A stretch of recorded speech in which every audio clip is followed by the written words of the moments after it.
Hello everyone, welcome to our पाठशाला. I hope you all are doing great.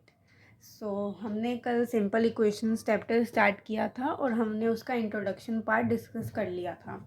I hope आपको वो अच्छे से समझ में आ गया होगा. सो आज हम एक्सरसाइज 4.1 स्टार्ट करेंगे. मैंने आपको कहा था कि क्वेश्चन नंबर 1 आप ट्राई कीजिएगा because it was very easy. ठीक है, आई होप आपने ट्राई किया होगा. बट इफ़ आपको डाउट है उसमें, आपको नहीं समझ में आया, so here I am. Let's start with question number 1. Okay, we will start with question number 1. So question number 4 question number 1 is complete the last column of the table. ठीक है, हमें टेबल दिया हुआ है, हमें उसका लास्ट कॉलम कंप्लीट करना है. सो मतलब टेबल जो है वो उसके अंदर 4 कॉलम्स हैं. पहला है सीरियल नंबर, दूसरा इक्वेशन. ठीक है, हमें एक इक्वेशन गिवन है, देन हमें उसकी वैल्यू गिवन है, फिर हमें बताना है कि क्या whether the equation is satisfied और नॉट. मतलब हमें येस या नो बताना है. विच मीन्स कि इक्वेशन में जो वैल्यू दे रखी है, फॉर एग्जाम्पल फर्स्ट पार्ट अगर मैं लूँ, इक्वेशन है x+3 इज इक्वल टू 0. ठीक है, ये हमारी इक्वेशन है और हमें वैल्यू दे रखी है x की 3. ठीक है, हमें x की वैल्यू दे रखी है 3. तो हमें जो x की वैल्यू 3 दे रखी है वो हमें इक्वेशन में पुट करनी है और हमें चेक करना है कि जो आंसर है वो हमारा मतलब वो जो इक्वेशन है वो सेटिस्फाई हो रही है कि नहीं. विच मीन्स LHS RHS के इक्वल है कि नहीं है. अगर वो है तो येस, नहीं है तो नो. तो अगर मैं इसका चेक करूँ तो x क्या है 3. तो 3 + 3 शुड बी इक्वल टू 0. 0 के इक्वल आना चाहिए, पर 3 + 3 क्या होता है 6. तो it is not equal to 0. तो आंसर इज़ नो. ये टेस्ट सेटिस्फाई नहीं हुई है.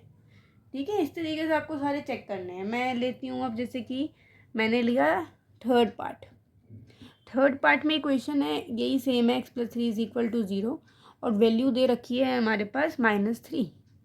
तो -3 + 3 इज इक्वल टू 0 आना चाहिए.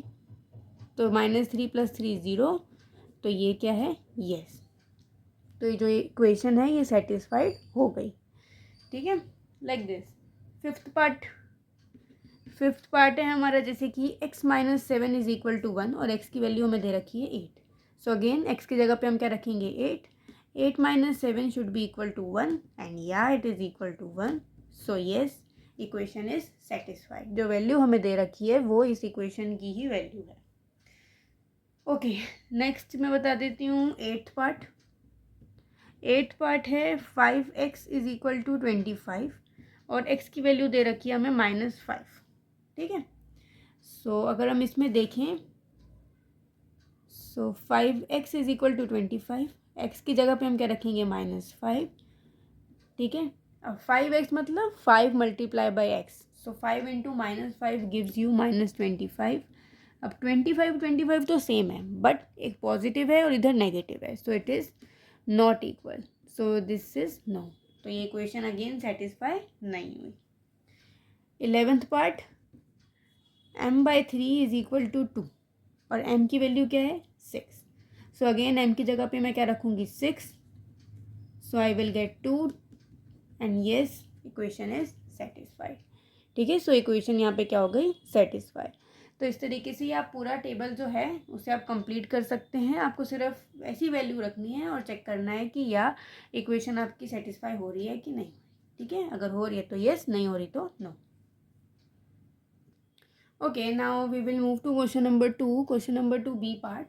इसमें भी हमें यही करना है, check whether the value given in the brackets is the solution to the given equation और नॉट. ठीक है, इसमें भी एक तरीके से हमने जो फर्स्ट क्वेश्चन में किया था, सेकंड क्वेश्चन में भी हमें वही करना है. n की वैल्यू दे रखी है -2. सो हमें वैल्यू पुट करनी है, जहाँ पे n होगा वहाँ पे हम -2 रख देंगे.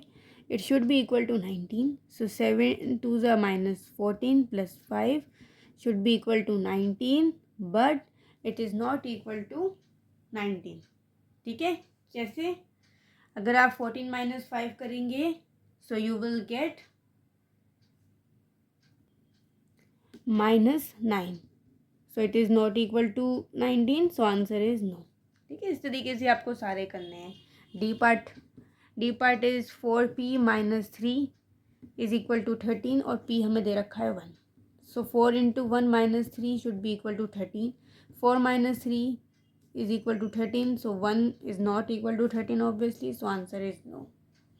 ठीक है, वही सेम चीज़ है जो आपने क्वेश्चन नंबर 1 में की, वही आपको क्वेश्चन नंबर 2 में करनी है। सो आई होप बाकी के पार्ट आप खुद कर लेंगे। क्वेश्चन नंबर 3 पर हम चलते हैं। क्वेश्चन नंबर 3 क्या है हमारा, solve the following equations by trial and error method. Trial और एरर मेथड में क्या होता है, उसमें आपको एक एक वैल्यू रखनी होती है, ठीक है। ट्राई करना होता है और अगर एरर आ जाए तो आगे मूव करो। फॉर एग्जांपल हम चलते हैं फर्स्ट पार्ट पे, which is 5p+2 is equal to 17। अब इसमें कोई p की वैल्यू नहीं दे रखी जैसे आपको पहले क्वेश्चंस में दे रखी थी, तो आप एक एक करके वैल्यूज़ पुट करेंगे। पहले मैंने वैल्यू पुट करी p is equal to 1, p की वैल्यू मैंने क्या रख दी 1, तो क्या होगा 5 इंटू 1 + 2 17 के इक्वल आना चाहिए। 5 + 2 should equal to 17, 7 is not equal to 17, so no, p की वैल्यू 1 नहीं है, ठीक है। अब हम चेक करेंगे कि p की वैल्यू 2 रख के उसमें आता है कि नहीं। So again 5 into 2 + 2 should equal to 17, so 10 + 2 equal to 17, 12। अब ये देखिए ये भी इक्वल नहीं है, सो नो, p की वैल्यू 2 भी नहीं है। p की वैल्यू 3 के लिए ट्राई करते हैं। 5 into 3 + 2 should equal to 17, 15 + 2 should equal to 17, so 17 is equal to 17, yes. So p की वैल्यू क्या है हमारी 3, ठीक है। p की वैल्यू क्या आ गई 3। तो इस तरीके से आपको एक एक वैल्यू पुट करके आंसर फाइंड आउट करना है, ठीक है। Second part is your homework, वो आप खुद ट्राई कीजिएगा। अगर आपको डाउट हो तो आप मुझसे पूछ सकते हैं। क्वेश्चन नंबर 4 अगेन वही है कि जो इक्वेशंस दे रखी हैं, ठीक है, हमें उस मतलब जो स्टेटमेंट्स दे रखी है हमें उसकी इक्वेशन बना के लिखनी है, ठीक है। सो ओके, सेकेंड पार्ट की बात करें। Second part says 2 is subtracted from y is 8। सो हमने 2 को y में से सब्ट्रैक्ट किया, सो आंसर हमें क्या मिल गया 8। इस तरीके से हमारी इक्वेशन बन गई, ठीक है।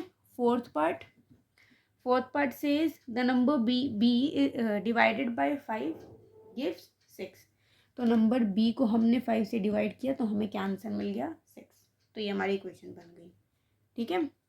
ऐसे ही सिक्स्थ पार्ट की बात करें तो 7 times m + 7 gets you 77। So 7 times m + 7 gives you 77। ये हमारी इक्वेशन हो गई। कुछ इक्वेशंस तो बिल्कुल सीधी होंगी, ठीक है, कुछ इक्वेशंस बिल्कुल सीधी, आपको बिल्कुल सीधा उसको समझ में आ जाएगा, ठीक है। 8 is if you take away 6 from 6 times y you get 60। So आपने क्या किया 6 ले लिया मतलब सब्ट्रैक्ट कर दिया, ले लिया कुछ। अगर आप कुछ देते हैं तो एडिशन हो जाता है, कुछ आपने ले लिया तो एक तरह से सब्ट्रैक्शन हो गया मैथ्स में। सो आपने 6 टाइम y में से 6 ले लिया और आपको क्या आंसर मिला 60। सो ये हमारी इक्वेशन बन गई, ठीक है। तो इस तरीके से आप इक्वेशंस फाइंड आउट कर सकते हैं स्टेटमेंट्स की। है मैंने एग्जांपल में भी जब आपको कल करवाए थे तो उसमें भी हमने इस टाइप के क्वेश्चंस डिस्कस किए थे। ओके, क्वेश्चन नंबर 5 है। अब हमारे पास इक्वेशंस हैं, हमें उसे स्टेटमेंट फॉर्म में लिखना है। तो उसमें क्या है, जैसे कि मैं थर्ड पार्ट की बात करूँ which is 2m is equal to 7, तो इसमें मैं क्या लिखूँगी 2 टाइम्स m गिव्स यू 7, ठीक है। इस तरीके से आपको स्टेटमेंट्स बनानी है। 8 पार्ट है जैसे कि p/2 + 2 इज इक्वल टू 8। सो मैं क्या कहूँगी the number 2 divided by p plus भी आप लिख सकते हैं सीधा ही +2 गिव्स 8। या फिर आपको जिस तरीके से भी स्टेटमेंट बनानी है आप अपने तरीके से जैसे मर्जी बना सकते हैं, इसमें कोई रिस्ट्रिक्शन नहीं कि आपको ऐसे ही लिखना है। प्लस लिखिए या फिर आप कुछ जैसे अभी पहले वाले पार्ट में टेक अवे हो गया था, ठीक है, हमने वर्ड यूज़ किया था टेक अवे, इसमें भी आप लिख सकते हैं एडेड टू, ठीक है। तो इस तरीके से आप अपनी मर्जी से स्टेटमेंट बना सकते हैं। तो ये भी मैं पूरा क्वेश्चन नंबर 5, बाकी पार्ट आप लोग खुद कीजिएगा।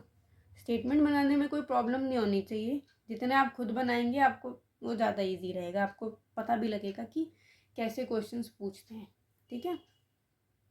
ओके, नाउ क्वेश्चन नंबर 6 जिसमें कि हमें इक्वेशन सेटअप करनी है। इसमें हमें वर्ड प्रॉब्लम्स टाइप क्वेश्चंस दे रखे हैं। सो हम स्टार्ट करते हैं फर्स्ट पार्ट के साथ। Irfan says that he has 7 marbles more than 5 times the marble Parmit has. Irfan has 37 marbles.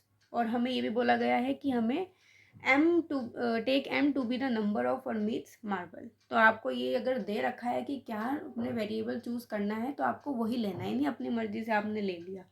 ठीक है, सो हम लेट करेंगे, let Parmit's marbles be M, sorry. ठीक है, एम, मेरे को एक्स लेने की आदत है इसलिए मैं एक्स करती रहती हूँ, तो इसलिए एम। ठीक है, एम बोला है तो एम लेंगे। सो इरफान सेज दैट उसके पास 7 मार्बल्स मोर हैं than 5 times of Parmit's marble. So 5m plus 7, क्योंकि 5 टाइम्स इरफान के marbles plus 7 more is equal to 37. So this is the equation for this first part. Second, Lakshmi's father is 49 years old. तो लक्ष्मी के father 49 years old हैं. He is 4 years older than 3 times लक्ष्मी's age. ठीक है, सो हमें इसमें question बताना है, तो हम लेट करेंगे कि Lakshmi's age, let Lakshmi's age be y years age हो गई.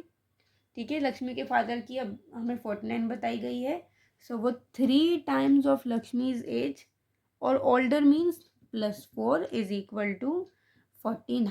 तो ये लक्ष्मी के फादर की एज एक तरह से हमने मतलब लक्ष्मी के फादर की एज वाली इक्वेशन बनी है जिससे कि हम लक्ष्मी की एज निकाल सकते हैं. वो हम आगे करेंगे काम, अभी बस आपको इक्वेशन बनानी थी तो वो आप बना लेंगे. Third part, the teacher tells the class that highest marks obtained by the student in her class is twice the lowest marks plus 7. The highest score is 87. We have to take lowest score to be L. So let lowest score be L. ठीक है, L ले लिया हमने. और highest marks जो obtained हैं वो कितने हैं, twice the lowest marks plus 7. It will be equal to 87. तो ये हाईएस्ट स्कोर की इक्वेशन बन गई जिससे कि हम लोएस्ट स्कोर फाइंड आउट करेंगे. ठीक है, fourth part, in an isosceles triangle. So isosceles triangle में क्या होता है, आइसोसेलेस ट्रायंगल में हमारी दो साइड्स क्या होती हैं, इक्वल होती हैं. So the vertex angle is twice either base angle. So ये जो एंगल्स हैं तो वैसे भी इक्वल ही होंगे, तो जो वर्टेक्स एंगल है ये वर्टेक्स एंगल है. ठीक है, तो वर्टेक्स एंगल हमको दे रखा है कि is twice either the base angle. Let करेंगे हम, let the base angle b, let the base angle b degrees, b degree हो गया. ठीक है, इसमें हम लगाएंगे angle sum property. Angle sum property आपने पढ़ रखी होगी ना पहले भी. एंगल सम प्रॉपर्टी में क्या होता है, sum of 3 angles is 180. Sum of all 3 angles in the triangle is 180. ठीक है, is 180. So we will add them. सो एक तो बी है, एक बी है, और जो वर्टेक्स एंगल है वो 2b है, इज इक्वल टू 180. क्योंकि हमारे को जो वर्टेक्स एंगल था वो बोला था twice the base angle. Base angle b भी हो गए और वर्टेक्स एंगल 2b, इनको हम ऐड करेंगे तो 4b is equal to 180 degree. ये इक्वेशन आ गई. ठीक है, इससे हम आगे बेस एंगल फाइंड आउट कर सकते हैं. तो हमारी एक्सरसाइज 4.1 कंप्लीट होती है. इतनी ही थी ये. आप इसको एक बार प्रैक्टिस कीजिएगा, एक बार क्वेश्चन जो छुड़वा दिए हैं वो खुद कीजिएगा, और अगर आपको कोई डाउट हो so please let me know. So that is it for today guys. कल हम नया टॉपिक शुरू करेंगे. So till then take care, keep practicing, keep studying. Thank you so much.